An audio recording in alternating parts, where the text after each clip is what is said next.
Yep. This is going to be a short video, but I'm here on Clinton, and you see this. This is basically an alley, and it goes off of the Lincoln Yards project that's right over here. But I'll go up this way, and I'll tell you what street this is. But this is the back door of all these buildings, and so you have lock-up storage and all that. But this is actually a road and not an alley. But again, this is a side area that is really underdeveloped. And so you can get into the Trader Joe's and Aldi's. Now, Trader Joe's and Aldi's actually work nicely together. Aldi's has more of a limited, Trader Joe's has more of a limited selection, more house brands altogether, but at lower prices. And then Aldi's has more variety. They do their lower prices by being more of a club place. And so they have different ways of meeting lower prices, but they work actually great together. These are people that are looking for Aldi's would look for Trader Joe's and vice versa. And so these two stores being together actually gives you great selection. And then Home Goods, again, it has its own product category. Now it's a discounter where Aldi's isn't. They're getting their stuff fresh, meaning, and Home Goods, you're buying the stuff more aged. So it's been on the shelf longer. So they get their discount by buying older merchandise that sit on the shelf out of season, and, produce and vitamins that have been on the shelf longer. Not that they're bad, but they get their discount because the manufacturer wants to move new product, and so they come in and buy the older product and put it at a discount. And that way the manufacturer can supply, like GNC can use Home Goods to clear their vitamins and everything because it would be good, and then GMC can restock. And they can put them to Home Goods and to clear them through Home Goods, and they can use, I don't know if there's many vitamins at Ross's or TJ Maxx, but there are a lot of vitamins at Home Goods. So GMC could have a deal with them to clear. And so I'm on, what is this street? And this used to be the old Goose Island, and it was bought by Budweiser. Now you think Budweiser would have built out the brand, because what did Budweiser? So this is Marcy's Street. This is North Marcy's. And so I'm heading down here, and I'm actually heading southbound on North Marcy's. But what happened when Budweiser bought Goose Island? They also bought a restaurant, and they bought a microbrew. Now, remember Red Wolf and Red Dog, I think it was? And Miller Lite bought one, and then Budweiser bought the other. But then they got rid of the microbrew, and they got sued for this, and they put Budweiser in the bottle, and then they put Miller Lite in the other bottle. Both of them bought microbrews, got rid of it, and replaced it with Miller Lite and Budweiser. And somebody tested it, and found out, and I posted it on Facebook before, that both Budweiser and Miller Lite got sued because they lied about the product in the bottle. To save money, they just replaced it. They bought it and they discarded the microbrew and replaced it with their already product so they can get larger scale distribution. And they put it in another bottle, and it was Miller Lite and it was Budweiser. Or it might have been Bud Light. But they lied to their audience, and they lost all the microbrew business. Now they bought another microbrew, Goose Island, which was raised from Chicago. And with that, they also got a restaurant. I used to eat in Goose Island. I like Goose Island. They had chips and other things, but I actually like their food. And with it, Budweiser could have put their Goose Island products into the food. So you can create chips and cook them in beer. Yeah, you can boil beer and you can cook the chips in beer and you cook the potato segments in the beer and then you let it dry out. Or another way to do it is you marinate it in beer and then you cook it in oil. So they can go about it two different ways. But again, Rick's Cabaret is right down the street. And so you think Rick would be for all of the Lincoln Yards project and all of the reform because they bring in a lot more locals. And so I would assume they would get some mixture of singles and people that are dating and people are married. My brother-in-law took my brother to a strip bar in Atlanta. My sister didn't disapprove. And so he went out and he went there and they watched some females dance. And so, and Atlanta is known for their strip bars. They have some of the best strip bars in the United States. Houston and Atlanta are two places that supposedly have the best strip bars. When the Olympics came to Atlanta, the strip bars were bought out. Yeah, different companies bought out the strip bars for a company event. They bought out the strip bars. Go back through the Atlanta. You'll have to read the press clippings from the Atlanta Olympics. But they bought out the strip bar. Like one of the high-end strip bars, a company paid, say, $100,000 for a certain amount of hours to have an event at the strip bar. And yes, with all the strippers. It was free table dances. So they had this corporation, had their corporate event during the Olympics at the strip bar. So all this area, they have a vested interest in improving it because it also makes it the area goes up, and so Rick's prestige goes up, and it's not a seedy kind of off the strip kind of, it's a very high end. Like my one friend, Utu, he worked in the highest end strip bar in Houston. And they call them, gentlemen's clubs. So they didn't call them strip bars, they called them gentlemen's clubs. And so this area down here, is part of what they're going to do, whatever they're going to do. They can make this into a huge park. And that would be great for recreation and everything else. And so they can put in all kinds of trees and that and make it a recreational park. I mean, this would be the biggest park in the area, but it also would boost all the housing. So they don't have to put in new houses. They can put in like a Maggie Daley type, millennial type park. Not dissimilar, but they can have a lot of trees, and then they could have boat launches so you can go kayaking and canoeing and, and then they can create a harbor here off the river,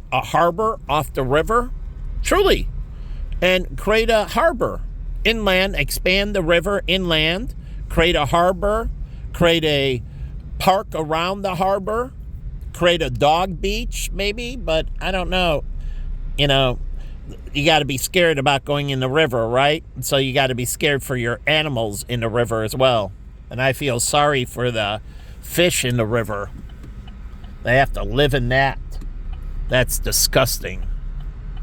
So, but no one thinks about the fish. How about the people for the ethical treatment of animals?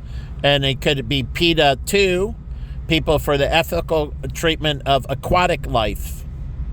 So it's PETA 1 and PETA 2.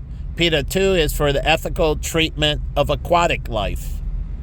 So they protect the animals on the land and they protect the aquatic life in the water, whether it's a river, lake, pond, ocean, sea, they protect it. So PETA 2, people for the ethical treatment of aquatic life. And they can work with the Shedd Aquarium and many other organizations can be members of PETA 2, people for the ethical treatment of aquatic life. And so I feel bad for all those fishes, but they don't think about them. I think about them. I think about the vegetation that lives in the water too. And, not a good life for them. It is life. And we got to remember we need to treat it appropriately. So, anyways, so here. And so that's why I like bugs in their place. Bugs don't belong in my house. So I understand pest control. But one of the ways you do pest control is by not attracting them. And so doing the right thing. So, that's why I was against the farmers and that killing the mountain lions, and they were in California and that. And the reason is because people were killing in the mountains, killing all their food. And so they came out of the mountains to find food because people eat everything. It's like the anacondas in India. How can you fault the anacondas in India? Tell me that. How can you blame them? Where in India, they ate all their food. And so the anacondas had no other option but to eat their babies. And they did. They ate the babies alive. But they took all the pigs. They killed everything. And so they're trying to survive, and you're treating them like they're violating you, but you violated them. So that's why I'm a supporter of PETA. And PETA 2. People for the ethical treatment of aquatic life. And people for the ethical treatment of animals.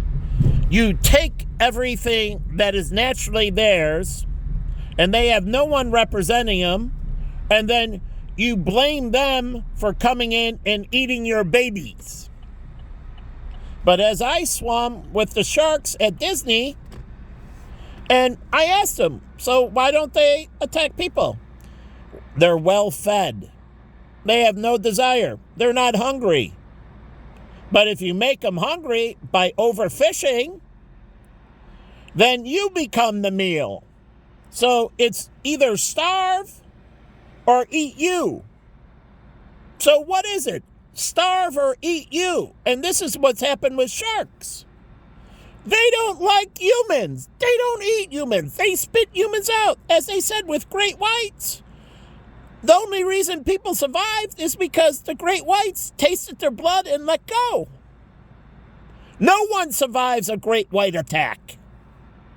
The only reason they survived is because the great white doesn't want to eat them, unlike Jaws.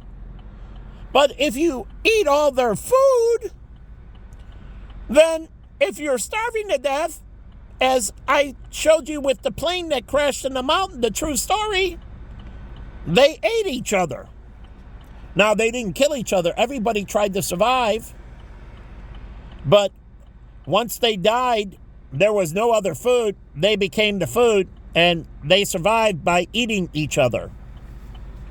So no one killed each other. Everybody tried everything to help everybody survive. But some people just didn't make it. And those people that didn't make it became food for all the people. And you have to say this with astronauts on trips. If everything goes down, there are people that are going to die first. Believe me, not everybody is going to die simultaneously. And you're going to have to eat them. And so there's a protocol to this, but you truly have to do everything to make it. And somebody's going to die first, and you're going to have to eat them to live. And it should be allowed. So in those situations, cannibalism can be allowed. But if we take these trips to these planets, like they showed in the movie with, what's his name? Matt Damon. He got stranded, but there was no other people with him. But the whole point is, you have to have the protocol, and that's what they did. And they did. And the people survived, but there's no guilt. They helped everybody try to survive, and the ones that didn't, and they agreed, the ones that didn't live, eat me. So they all knew that if they died, then everybody else is going to have them for dinner. Doesn't sound good, but the whole point is that when you overfish and you do these things, you become the food chain. Even with mosquitoes, humans become the food because you take away their natural, and then they need to eat, so they eat you. So mosquitoes naturally don't eat humans. They have other food sources that are their number one desire. But if you take away their food sources, and that's what they did with, in Vietnam and so on, they took away these natural food sources, and that's where they made the mistake. They sprayed all these pesticides, killing them, and then the humans became the number one prey. And after a while, these predators adapt, and mosquitoes are predators. And after a while, they adapt what they desire. So you change their genetic, and they start adapting. But you can rebreed mosquitoes where they wouldn't want to eat humans. And you could nurture them back to their natural food chain, and they'll stop biting humans. That's the ethical way to do it. And you can breed them, and they will change their dietary habits, and they will leave humans alone. But they have to be able to get their food. So that is one way to solve the issue. So again, if ethical treatment, and you've been abusing me for so long, it's insanity. So when is it going to stop the abuse? When is the so it's Meta, yes, the company, the ethical treatment of, I'm not an animal, agent. So Meta, you could say ethical treatment of the agent. But ethical treatment of me, Meta, they could call it. So really it's for ethical treatment of me, Meta. So anyways, down here, they did the Salt Shed by Wintrust. It's for bands, music. They have something on the other side of the street that must relate, because I see people playing music on this side. I don't know if they produce music, if this is a studio, or if this is some kind of club, but something new, something. But again, it could be a music studio. It would make sense. And you can produce music there, but maybe the Salt Shed could be a place where you produce records as well. And it's in this larger environment, and it gives you a different acoustic. So they could do it where it's empty in the Salt Shed, and they just produce music in a different acoustical environment. And then this used to be the Bridge, and it's another club where Hispanics threatened me coming out one night. I don't know. I was just doing something about this waterfront nightclub, because do you know, when I took my ex-girlfriend Sharon to DC, and they have a lot of nightclubs and restaurants on the Potomac, and you can pull up your boat on the Potomac and go to the restaurant or nightclub. And when Sharon went there and saw all these luxury boats and these beautiful places on the Potomac, she wanted to go there. She grew up poor in Rockford, and I understood. That's why I took her out there, to show her these things are available in life. But I didn't think she was going to be macked on by my former roommate, who I gave all kinds of money and helped and protected. I even moved out when my other roommates, 2 females, kicked him out, and I moved out in protest in support of him. I moved out in protest. I could have stayed, They love me. They would have treated me like gold. And here's Audi down here, right on the river. But Audi doesn't sell any watercraft. But they could sell trailers for their vehicles. Trailers. So why wouldn't you sell trailers and work with an autocraft supplier? And you have trailers that you can sell for this where they can do their autocraft. I got to turn around, the security gate. But why can't they sell trailers? It would make sense. You could buy a trailer. You can get a roof rack at Audi. And they do have vans here. I guess these are Audi. Now they're in the van lines, which Mercedes are these Mercedes.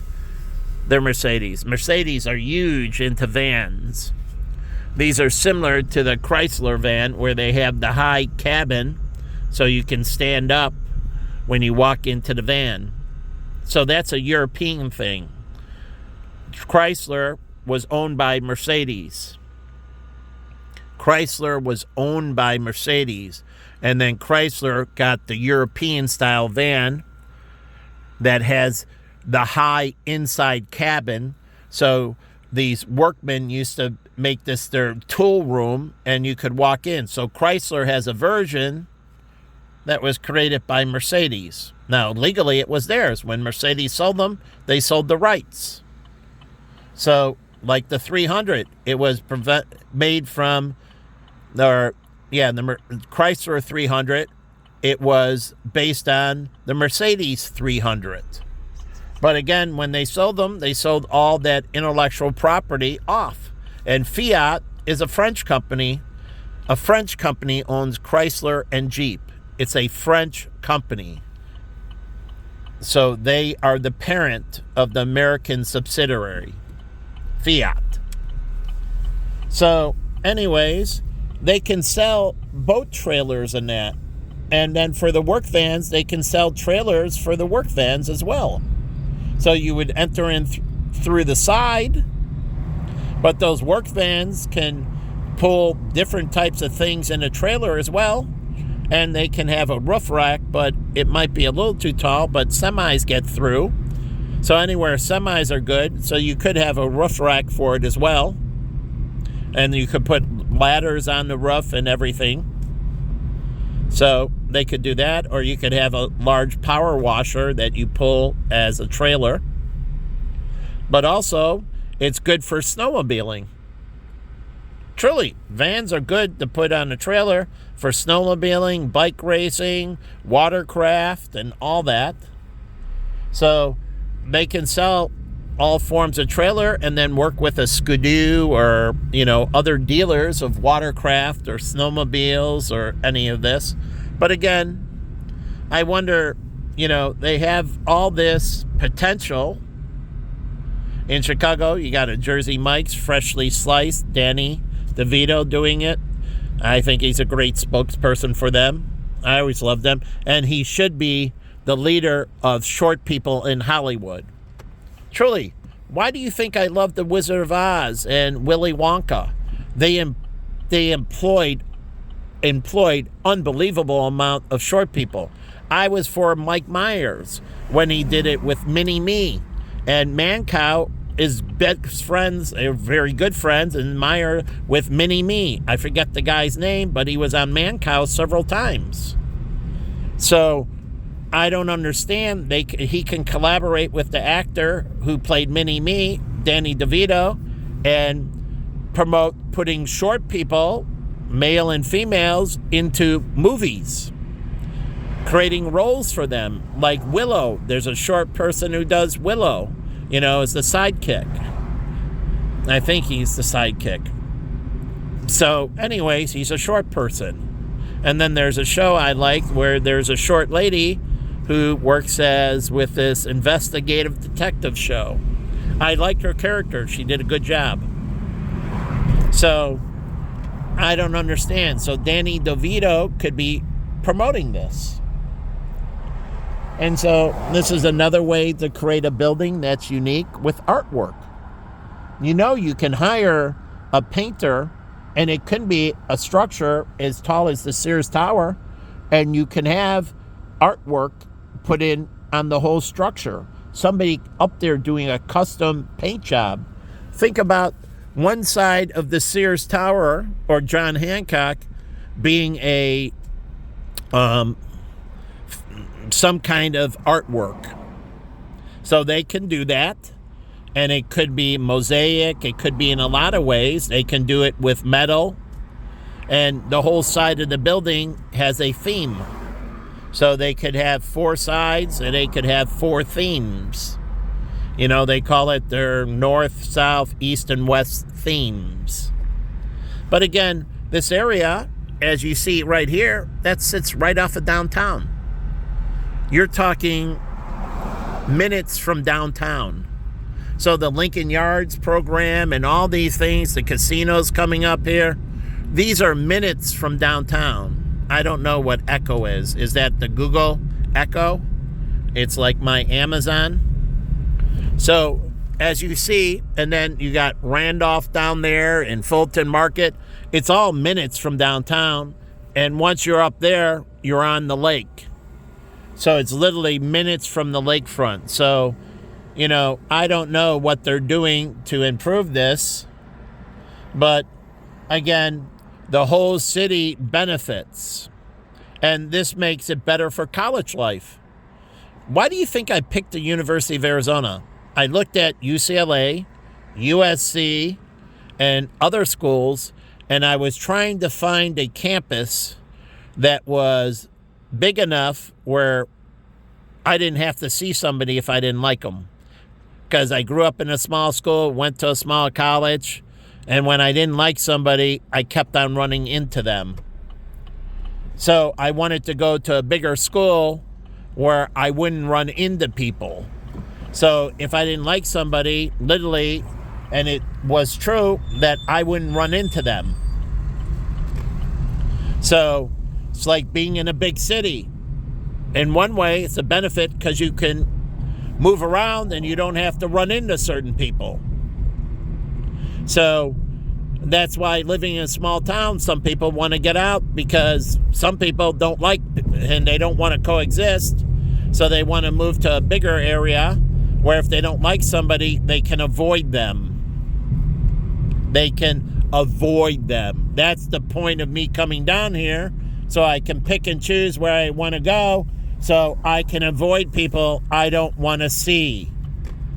So again, I guess they're doing something with this Kendall project, but projects can change in scope. And then you have all this area back here, and I don't know what they're doing with it, but if you're going to make this a higher end area, you can see this big open lot, and I guess they store some cars here, back here, so maybe the dealership rents a section or owns a section. I have no idea. But it says Goose Island. This is all Goose Island. It's cut off. So North Branch is segregated by rivers. It's actually a triangle, North Branch, and it cuts off in the different river connections.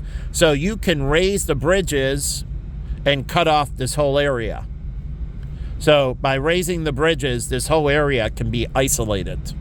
No one can come in unless they're taking a boat or swimming to the other side. But again, you can cut off this whole area from everybody by raising the bridges. So living here, where I lived here, I understood that. So if the city ever wanted to cut off the area, all they do is raise the bridges and you can't get to this area. You can't get to this area. You have to cross a bridge. So literally, they can cut off the whole area. So again, you have the power company down here. You have more lots. So this is an area that if they need be, they can protect it very easily by just raising the bridges. It cuts off all connections. And if a crime happens here, one thing, Chicago has the most mobile bridges of any city. And maybe it should stay that way. One way to cut off criminals from escaping, all you have to do is raise the bridges, and then it's very easy to monitor the waterway, and they can't get out. So one way to do it is to raise the bridges. Now, maybe on the expressway, but you can close the on-ramps and no one can go up backwards on the off-ramps. But again, you have to close the off-ramps and on-ramps, maybe. But that's the other segment. But once you raise the bridges and close the highway, that is absolutely cutting it off. So this area can be cut off very easily. That's why I love living on Logan Boulevard, because the area itself can be very neutralized very quickly. So here's the bridge, and it is mobile. You raise that bridge, there's no traffic coming, and you can't get to the highway. So there's highway, I think, over there. But you raise the bridges, and you really make it incredibly difficult to escape. So if you do a crime, it's very easy, or the police just sit on the bridges. You don't raise the bridges, you just put a patrol car at the bridges, and then you work backwards. They stay at the bridges, and then you work inwards. So it's very easy to catch criminals. So anyways, I don't know what they're doing with this area. So they have all these different things, and they have this huge building right here. And the red light's out, so I guess I'll call in. It's on Division and Elston. But again, I don't know what they're doing with this huge building. I mean, it's a huge building. I don't have any idea. And they have a big parking structure behind it. And then you have the freight train. So they could have created a logistical center right here, and the freight trains could stop. And they have a period of time between freight trains, and it could have offloaded stuff into that. It could be a big logistical warehouse for the railroad, because they can stop the cars on the track itself, because at times you don't have any rail traffic, and that's when you would unload and then you would load up again, and so it could be turned into a huge distribution center. That's one possibility. So I don't know what they're doing for it, but I'm under the highway right now. And this area down here on Division will grow in gangbusters, because it's kind of the hub and spoke thing. When you improve those things, you also improve these areas. So you can have migration, like I said. So many families stay in one location, and then kids move into other locations, so there's so much migration. And so there's like an exchange program, like they have the porthole, which I thought's a great idea for kids transferring for sports. And they have the porthole, and all the teams can see who's available in the porthole that's looking to transfer. And they can control the transfers, so they make sure they control it's fair to all the teams, that you have to go in the porthole, and then through the porthole they have criteria on what schools you can go to. So trying to make recruiting fair. So Marshall was doing a big recruiting thing. The coach was kidding, but he was also serious in wanting athletes to come to Marshall. Now he was talking about transfers, but I guess using the porthole, and I don't know how they use it to make sure there's fairness, but it's a great way. They can even do that with free agents in baseball, in that the free agency porthole, and then you can see who's available, who qualifies, and they're all pre-vetted, and you have to be pre-vetted to be in the porthole, and you can't take a player that's not in the porthole. So that way it creates fairness between the teams, and so they can do this independently. They can scout players, but they have to be approved and so on. So you can't just sign somebody. They have to be approved. And so this has the biggest sidewalks. So the unique thing is the outdoor cafes here, because they have very big sidewalks. As you can see, the sidewalks on Division are very fat. And so this is on the backside of Bucktown. Bucktown is more towards North Avenue, not really that much towards Fullerton. The center of it's on North Avenue in Milwaukee, and then it moves out on the backside to Division, and this is really part of Bucktown.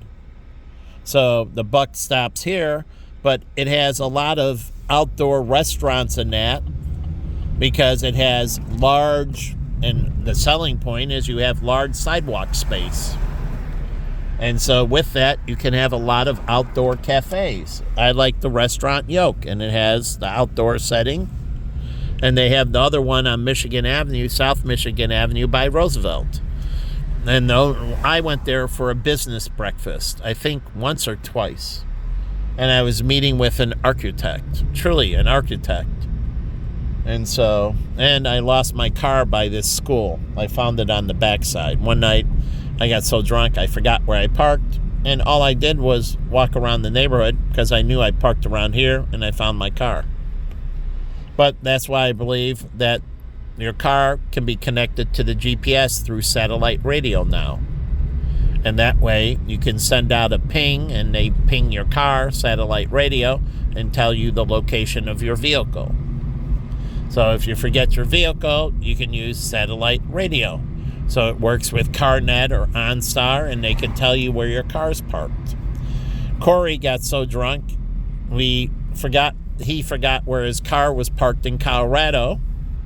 And what did we do? After we got out of the bar, it was my idea.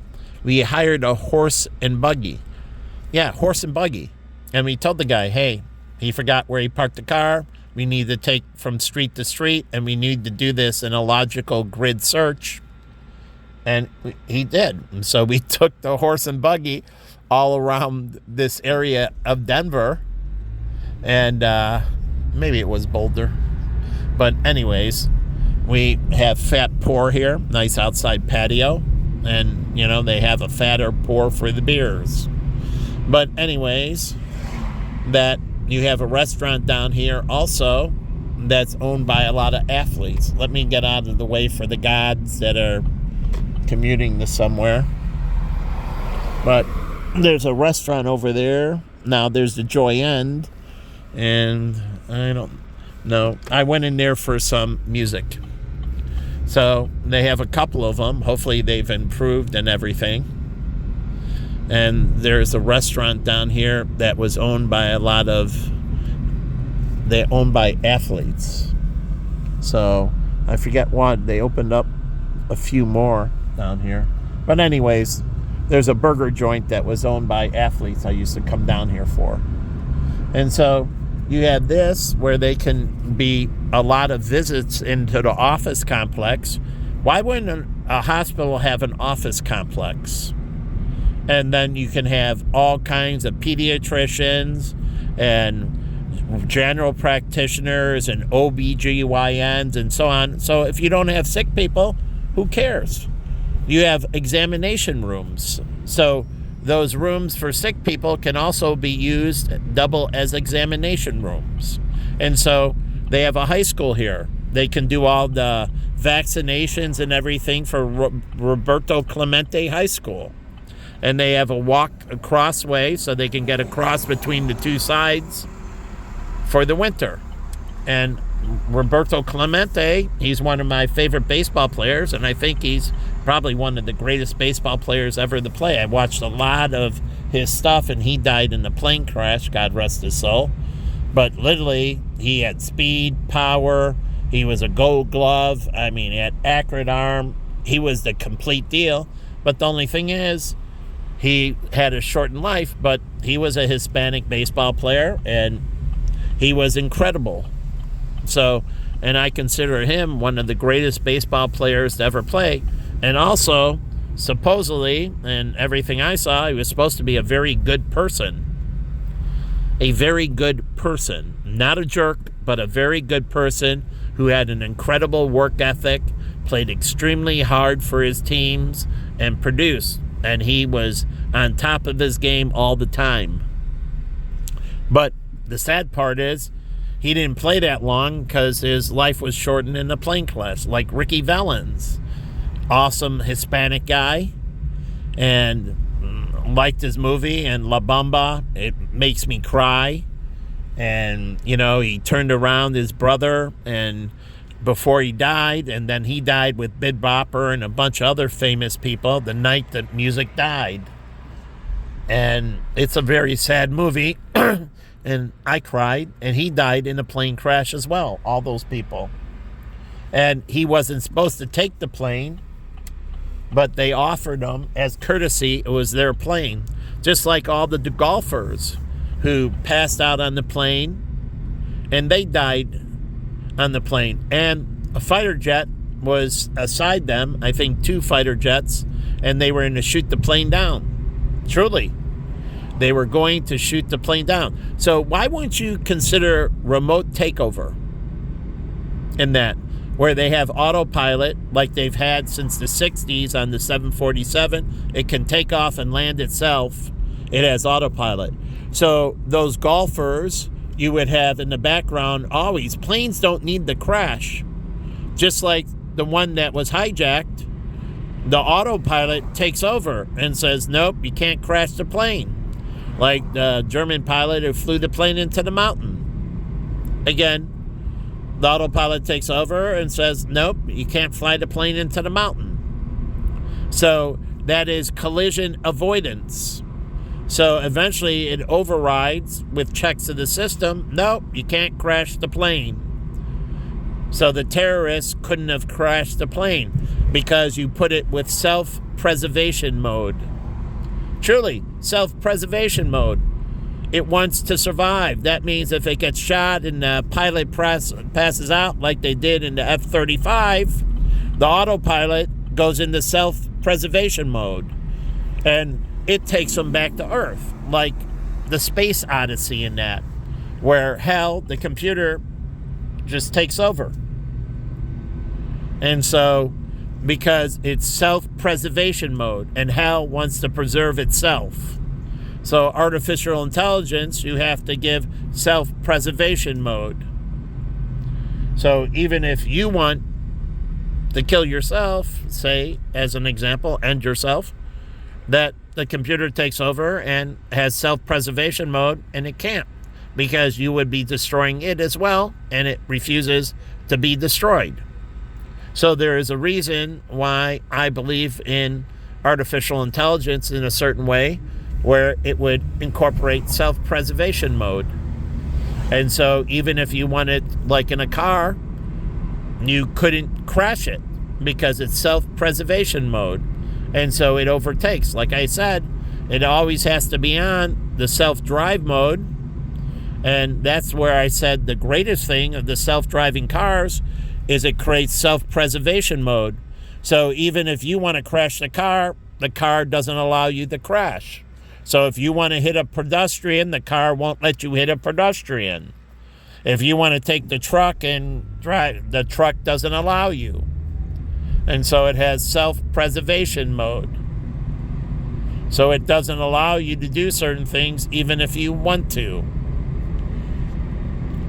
So again, this can be put in place now in those driverless cars. The biggest app is for driver cars and trucks and trains and airplanes and that, self-preservation mode. So if they want to, like the pilots passed out in the F-35 because of the G-forces and they didn't put on autopilot, the plane crashed. But in self-preservation mode, the pilot passes out, it knows the pilot has blacked out, it puts in self-preservation mode, and there's all these red lights out, but there's still a backup. So some have, as you see, 1 red light's out, but there's a backup red light. Others have 3. Some have only 2. Some have only 1. So there's no redundancy. So those streets are the most risky. And the streets that have 2 light banks are less risky. And the streets that have 3 light banks have the least amount of risk. So if you're an insurance person, you would know each intersection, how many lights, how much redundancy, single light, riskiest intersection, and then you cross-reference traffic volume. The more traffic volume, single light, the greatest risk. So if it has heavy traffic volume and only one light bank, it's the greatest risk. Has 2 light banks, it's less risk. And if it has 3 independent light banks, the least amount of risk. So I'm down here. This is Bucktown. And my friend Erica owns a store down here. And yeah, big crush on her. Good friends, but after I broke up with my ex, I wouldn't have hesitated in dating her. And we were supposed to go to lunch. And so this is her store. So anyways, but she told me, and she set the ground rules and said, call back in a week. I text her back. She said, no, a month. And then she said, numerous months. And then I text her back in numerous months. And then she said, I don't want to go to lunch with you. And I said, okay. And I never text her again.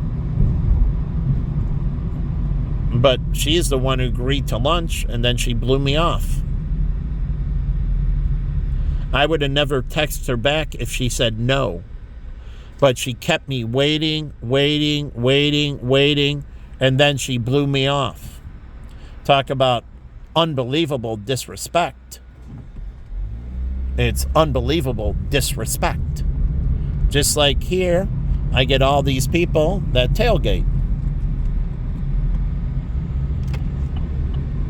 So that's why I want the caning. Beat the hell out of that guy in that car. And when I tell you that, I'm talking law enforcement picking him up and beating him.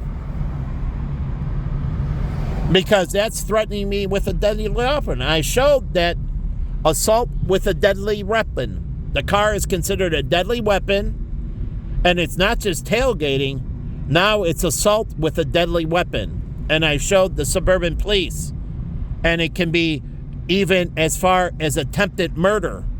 If they don't kill you, and if they kill you, it's murder. Just like in Germany and France, when they hit all these people, it's murder 1. It's premeditated murder. Not vehicular homicide, that's a lesser crime. It is premeditated murder 1. It's like shooting you with a gun. It's the same charge. So when they kill him, it's considered murder 1. And it qualifies in most every place for immediate death penalty. So this is a deadly weapon. This is like driving with a gun. It truly is. So how about the British? They killed all those people on the bridge. They killed the people on the street. They ran them over in Britain, France, Germany, and here. They've done the same thing. Now, this was in Times Square, and he was on drugs, but he hit people. And then they showed other incidents, the more recent. But there are incidents from before where they ran him over and killed him with a car outside of Excalibur. True story. Guy crossing the street. He was in a altercation with 2 other guys. Separated. This is before I got there. Separated them, the 2 guys from the 1 guy. The 2 guys got their car from the valet. The 1 guy walked down, and this is where this guy did it. It's murder 1. He walked down to the light. He waited to the light, said, truly, he walked down to the crosswalk from Excalibur, and he waited for the crosswalk to turn. And it did, and he got the go-ahead, and the guy saw him, and they ran the red light, and they did, and they hit and killed him. They killed him. Premeditated murder in the 1st degree. So anyone that knows and is tailgating me, it's premeditated. It's stalking. It's many other crimes. So anything doing on purpose, you can put these people away for the rest of their life. And I want Illinois to bring the death penalty back, and I want them to put them to death. They need to take a dirt nap, 10 feet under. So again, if it's done on purpose, it's premeditated. So anything done to me on purpose, so it's not only stalking and many others, but you can add on all the additional charges. So you can bury them forever. So again, we're back here, Champion Crash, and I'm going to end Best Buy. They improved their service. I go in there, and they would search other stores and other competition and everything else. And if the competition had lower, they give me the lower price right in the store. This is before I was dealing with a girl. And I told her what to do. Yeah, she did exactly what I said. Because they do it at Micro Center. And I go in Micro Center and I told them I have Newegg and this and that. And I said, search here and there. And they have no problem. They pull it up. Okay, the price is right there on the internet. We'll give you that price.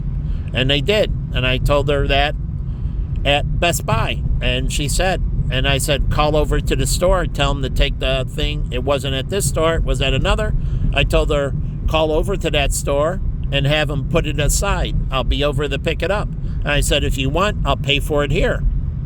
And so she gave them the credit card across the phone, and I paid for it, and I went there. But they could have shipped it to me or done other things. But she didn't resist what I said.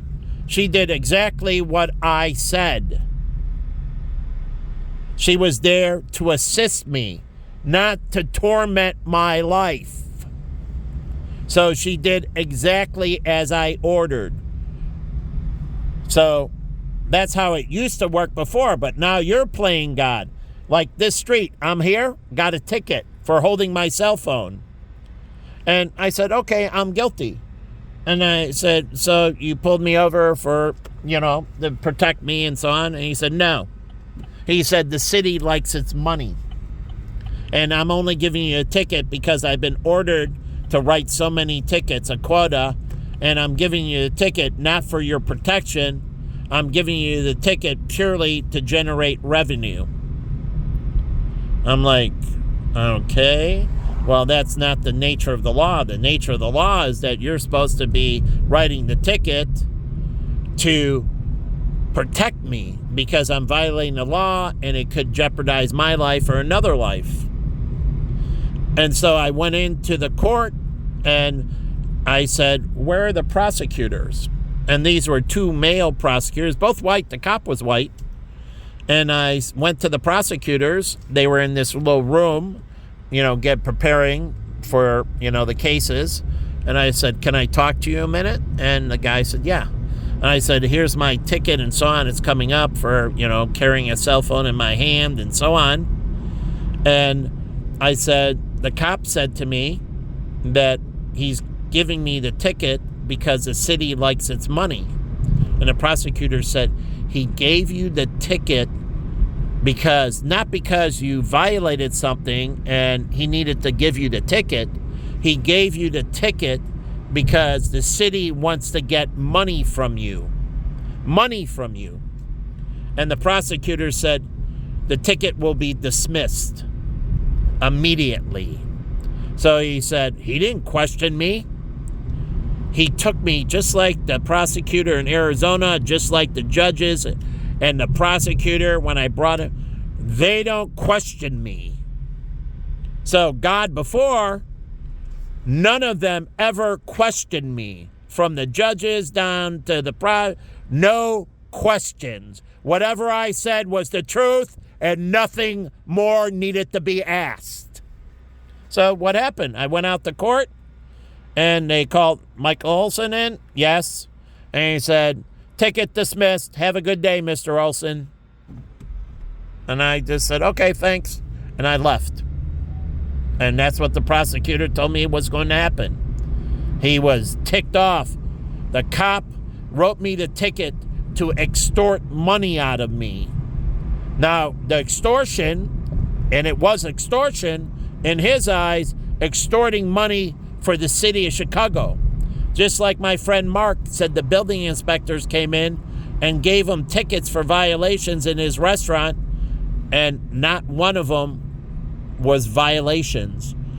they were told to go out and give citations, and every time they needed money because they weren't raising enough money through tickets, they came into his restaurant on Milwaukee Avenue and gave him tickets for violations that didn't exist. And the city prosecutor, no one did anything about it. And they gave him ticket after ticket that was for violations that didn't exist. He didn't do anything wrong. I know him for a long time. From high school, I know his sister. And he's like, the building inspectors came in, and building inspectors gave me tickets that weren't legit because the city wanted its money. So those two prosecutors, right away, the cop, extortion, and ticket will be dismissed. They should have censured the officer. It's extortion. So now I go in to the cops on Monday in Wheeling that gave me a ticket. They weren't present. It was all hearsay. There was no cop there. I didn't see a cop. And they went in and said something to an officer. So I'm going into court to see if they show up and substantiate, and I want a polygraph. I don't want hearsay.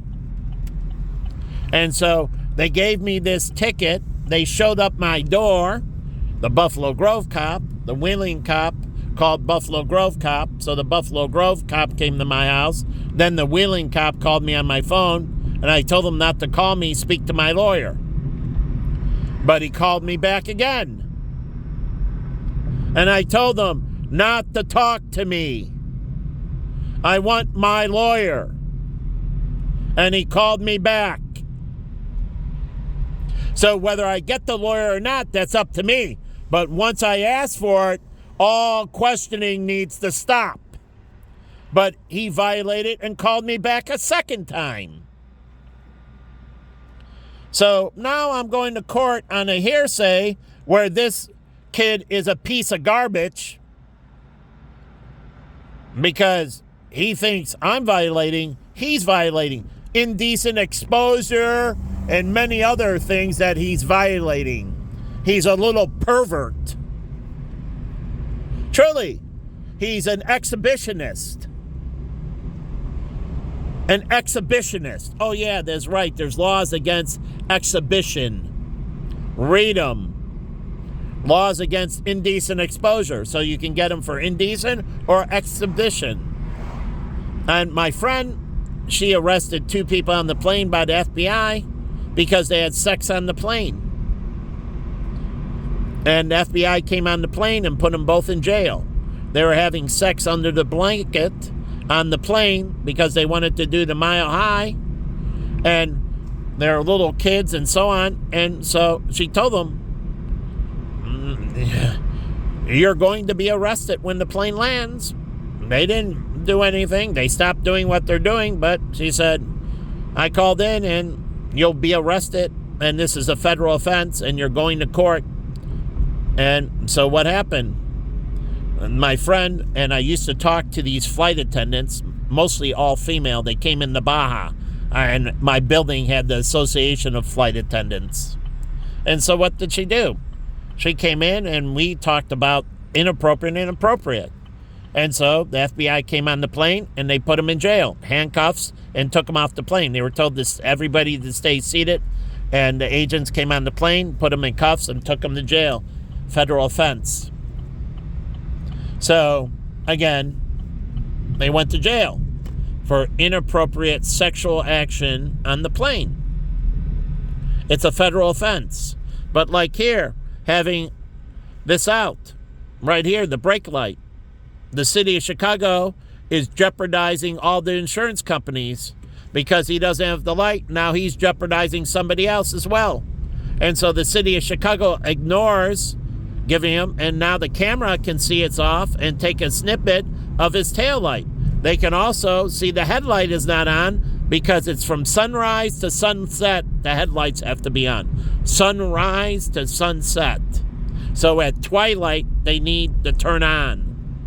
And once twilight is gone in the morning, when the sun is fully rise, then the headlights can be turned off. But twilight has to be over. So there's twilight on both sides. Once twilight starts, it's not sunset, it's twilight or dusk. So that's before sunset. And so once twilight starts, the headlights have to come on. So now you can have the red light cameras detect all these different. They can detect expired plates, damaged plates, plates inappropriately covered. They can do all kinds of things. And they can catch these cars for all kinds of violations. They can put a boom mic on and catch the cars for noise violations. Yeah, an acoustical mic that reads the decimal meter, and they can see with the mic what vehicle it's coming from. So the system can have noise cancellation and cancel out and identify. The mic can move and point at the different vehicles, and they can get them for noise violations, because they didn't replace their muffler. Or, Harley Davidson's got a bad rap because all these people took Harleys down side streets, and people hated Harley. They hated them. You know what these guys are doing? They were revving the motors down the side streets, and they thought it was funny, and they were setting off all the car alarms with vibrations. So I'm reading these articles how everybody hates Harley Davidsons, because the people took the bikes that were riding them, and it gave them unbelievable, massive negative PR, because they revved the engine, setting off all the car alarms, and neighborhoods were in the middle of the night, early morning. Little kids, people sleeping, and all of a sudden the car alarms, wee, wee, wee, wee, wee, wee, wee, wee, wee. And so people hated them. They didn't catch them, but now these boxes can be used to catch people for noise violations. So they installed an acoustic mic software. They work with the camera system in that, and they can get this. And that's why thermal imaging with black people, and that you need that, because you need to get their unique thermal signatures and that. So night vision, it's hard to identify people with darker skin at night. It's a proven fact. So again, maybe the angles on their face too make it harder. We have more protruding jaws and that. They have softer, rounder faces. So some faces reflect light more directly, and it's easier with lights. Others reflect them indirectly. So depending on the shape of your face, you can tell what race they are by how much light they reflect. Truly, how much comes back and how much gets scattered. So you look at the halo effect on their face. The halo effect, it'll tell you their eye sockets and everything, the light bouncing around them. It'll tell you their hair color and everything, the halo effect. So it will give you all the readings around them, even what type of clothing they were wearing, because some clothes absorb more light, other clothes. And so with the halo effect, you can tell the color of their clothing. Truly. And then the thermal will tell you how insulated their clothing is. So you'll get the color, you'll get the insulation, and that'll give you the material. And so all of a sudden, even if they're wearing a face mask or anything else, the heat around their eyes and their eye socket, because there's temperatures to your eyes, and then there's a little difference between the right and left, and there is different temperatures.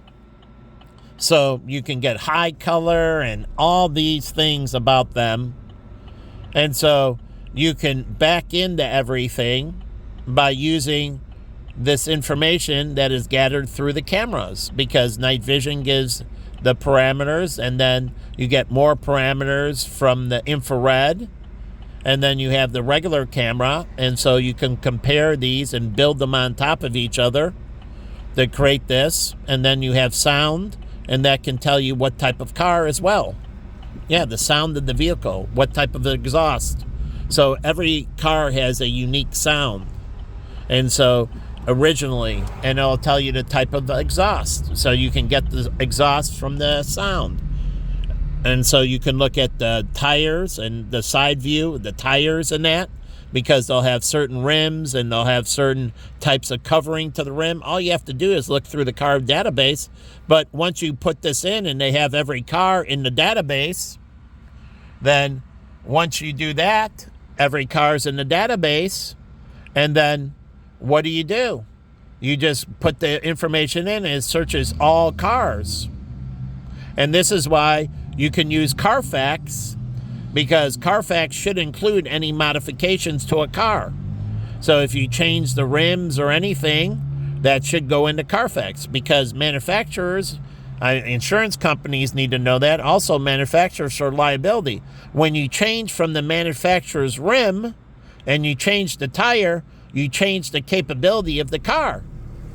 And so now the braking distance and everything else is off. So if the car rolls over or anything else that you're doing outside of what's allowed by the manufacturer, that minimizes to eliminates the responsibility. So they used to replace the chip in the engine to change the fuel ratios, and it was destroying the engines. And people are taking the engines in and saying it failed. And then they saw that they put in the chip, and they're like, that's not a manufacturer chip. You change the ratios, it voids the warranty. It voids the warranty. So they didn't replace the engines. But originally they were getting stuck with all these engines that they're wondering why the heck. And it didn't initially. They got stuck with a lot of claims. Remember the mat getting stuck on the Audi, on the gas? The floor mat, because of its design, would get stuck to the gas pedal. The floor mat would move. Now they pin them down. That's why on the driver's side, you have to So if the mat's not pinned in, or you put another mat on that doesn't have the holes that attaches, and the mat moves, and now it does what they did. And so all these Audis had this, they couldn't understand why these cars were accelerating, and they got into all these accidents, and they were getting claims they were paying out, and insurance companies were paying out. Audi got sued and was paying out, and they found out it was the mat. And the mat was getting stuck onto the gas pedal, causing the car not to decelerate. And so the mat, that's why all these mats on the driver's side in that are stuck. And so you go out and buy a mat in aftermarket, it better have the things that fit in your car. And if it moves, the manufacturer of that mat's responsible, not the car manufacturer.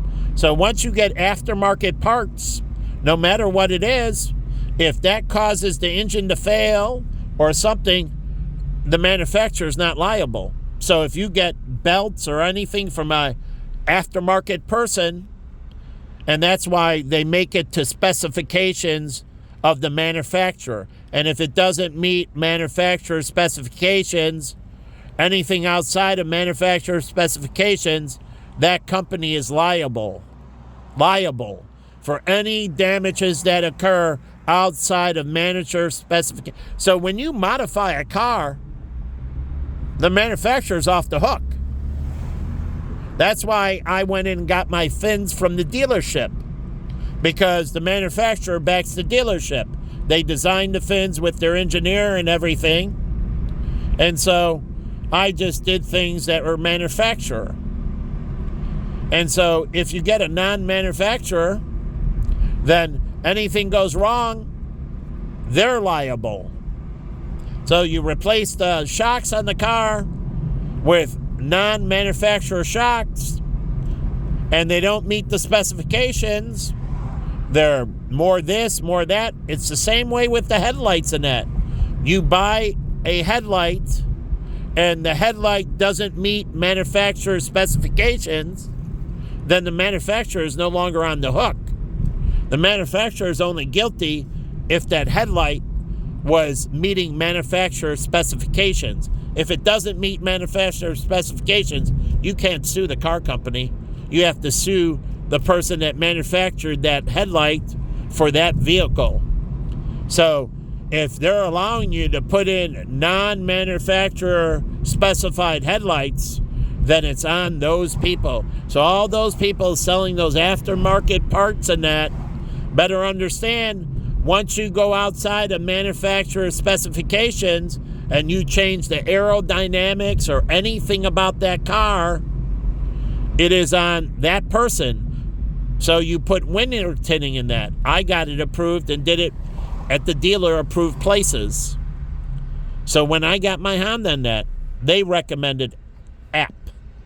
So my Volkswagen and that. So I got it to specifications, and the front tint, the back tint, all had to be legal based on city ordinances.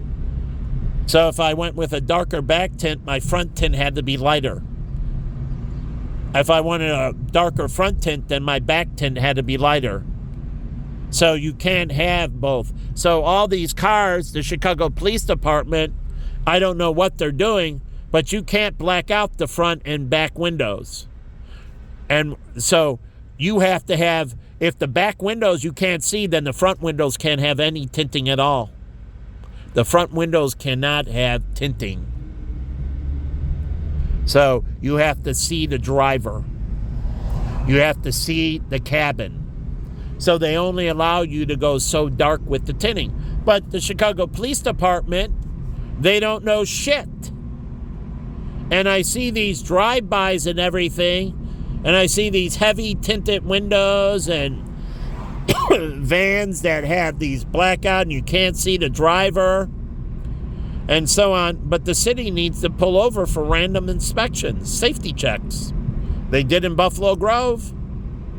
And so you have these people kidnapped in these vehicles. They can pull over for a safety check. You're impeding their ability to see you, the occupant. And so all these people wearing facial masks and that are violating the law. The only exception is Halloween. Truly, they allow you for the holiday of Halloween. And then you have to have an official costume party. So you can't cover up who you are. You can't hide yourself. You can't cleanse your record. Interpol has databases on everybody. So if you think it's cleansed from a country, just go to Interpol. They never cleanse the record at Interpol. Everything that goes in there stays there. They have 190 countries, and any data they get never goes away. They keep everything on you. So there's no expunging it. So if you're a sexual offender in one country and you somehow get it expunged, not through Interpol, you're on their database. And they don't expunge anything. And so if you do an Interpol check, you will find out. This person, maybe Mexico covered it up, but Interpol didn't. And so you'll find them on Interpol. They don't cover up anything. You're there forever. So it's different with them. There's no expunging or sealing. It is there. So if you committed a murder or anything, it will be on their database. Maybe another country might have changed, and Interpol's great to catch spies. Truly. So people doing criminal under other aliases, and Interpol has all those aliases, like the Jackal. And so they had all his aliases. And so with their database, they keep track of everybody's alias from every country. So you could have moved from Mexico to United States to Canada and had different names. Legally, you can change your name, but your name, Interpol gets the new name. So they know your past name and they know your current name. And so when they run you, as I told you, they're a massive collection of databases, and they keep it on everybody. They don't allow anybody to have anything disappear. So people are stupid from this country. You think, oh, I got it. They know. And that's why I implored my friend Juliana on that. Use this database. They might have got off of this, but they'll show up on Interpol. So, believe me, you're never getting away from your crime. So don't commit the crime. It goes with you. It's who you are. You did it. You have to live with it. And I showed you all the celebrities on the database. They live with all their crimes. Robert Downey Jr. going to jail. All that stuff's out there. He can't get it expunged. So it's on Interpol as well. So everybody will always know. So one way or another, they know. All you have to do is go to the right database. And that's the point of it. So countries can't lie to each other. So countries can't lie to each other. So they're an independent intermediary capturing data, sharing it with. China can search it. Truly. You're coming to China, they can search. Were you a criminal in the United States? And they can look it up to check the visa. You committed theft. Okay. You committed assault and battery. Okay. You committed a carjacking. Okay. They know. And the point of it is to share it. And this is why I want them with the UN. No one can erase anything on their database. And so if you've done it, you deserve it.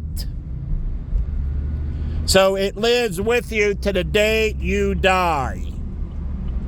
There is no getting around it.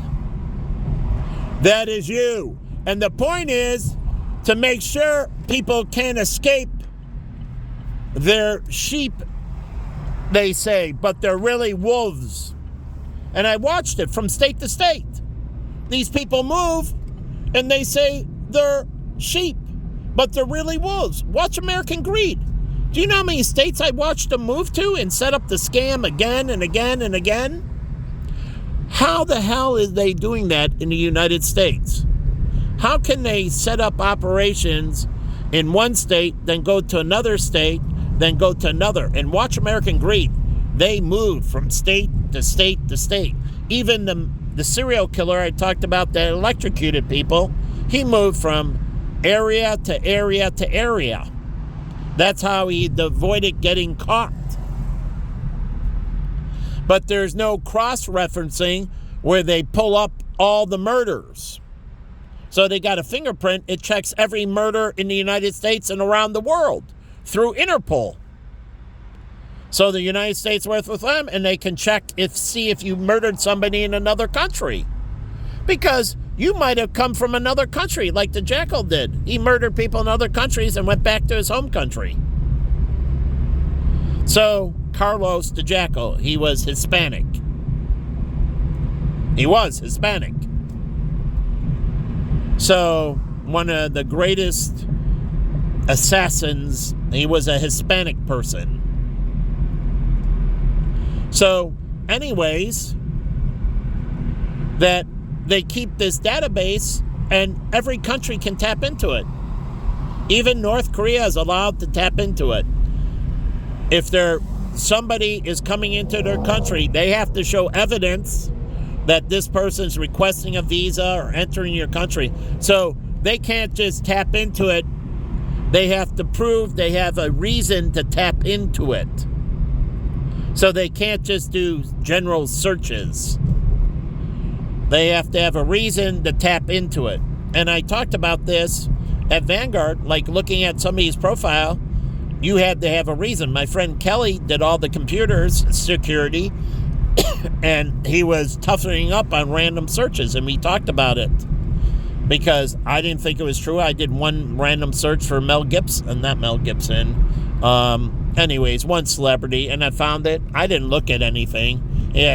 I saw the total, million, couple million with us, whatever. But the whole point is other people were doing it. And I didn't think you could do it on their system, but you could. And I had no grounds to be there. I never looked at anyone's account. I just tested it. And my friend Kelly, he was implementing security where if somebody didn't have authorization to look at an account, they couldn't look at the account. And you would be terminated. It was immediate termination. Immediate termination. So he ran the security for all of Vanguard. And if he found you were looking at an account that you had no authorization to look at, you would be fired immediately. And he used to work at an Olive Garden while he was going through school, and he invited me up, and all you can eat salad and breadsticks. And I went up by the Wentmar Mall. He worked there to earn money.